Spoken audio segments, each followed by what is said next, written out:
Good morning. আজ আবার এসে গেছি একটা অন্য রকমের ব্রেকফাস্ট নিয়ে। আপনারা খুব সহজেই এটা তৈরি করতে পারেন, খেতেও পারেন, খুব হেলদি। এই যে ব্রেডের ভিতরে স্প্রেডটা দিয়েছি, কিভাবে বানিয়েছি সেটাও আপনাদের সঙ্গে শেয়ার করলাম। খেয়ে বলবেন কেমন লাগলো।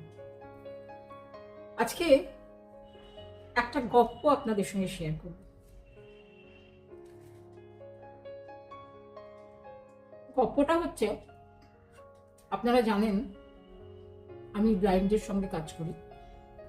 ব্লাইন্ডদের সঙ্গে যখন আমি কাজ করতে আসি 2010-এ, তখন একজন মানুষের সঙ্গে আমার পরিচয় হয়েছিল এবং বলা ভালো তার অনুপ্রেরণায় আমি ব্লাইন্ডদের সঙ্গে কাজ করা শুরু করি। তিনি হচ্ছেন বেহালা ব্লাইন্ড স্কুলের প্রাক্তন প্রধান শিক্ষক শ্রী অশোক চৌধুরী মশাই। এখন আর এই পৃথিবীতে নেই। তো অশোকদা আমাকে একটা ভারী সুন্দর কথা বলেছিলেন, জানো, তোমরা যারা দেখতে পাও,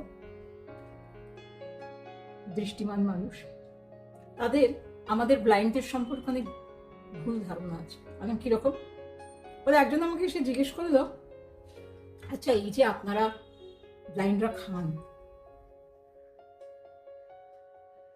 আপনারা বুঝতে পারেন কি করে মুখটা কোথায় আছে? তো তখন অশোকদা ভারী সুন্দর একটা উত্তর দিয়েছিলেন, আপনারা দৃষ্টিমান মানুষেরা আয়না নিয়ে খেতে বসেন, আয়না দিয়ে মুখটা দেখে খান।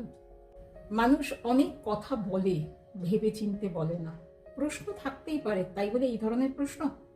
এই স্প্রেডটা বানাতে লাগছে ছোলা সেদ্ধ, ইচ্ছে মতো কাঁচা লঙ্কা, ধনেপাতা, আদা, লেবুর রস, সাদা তিল আর সামান্য লবণ।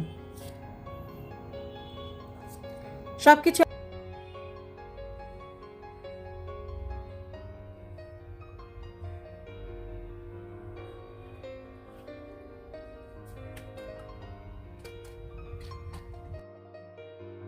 লাঞ্চে খেলাম শ্যামা চাল, ডাঁটা দিয়ে ডাল চচ্চড়ি, মিক্সড সবজি, আলু পটলের ডালনা, ঢ্যাঁড়স ভাজা আর দই।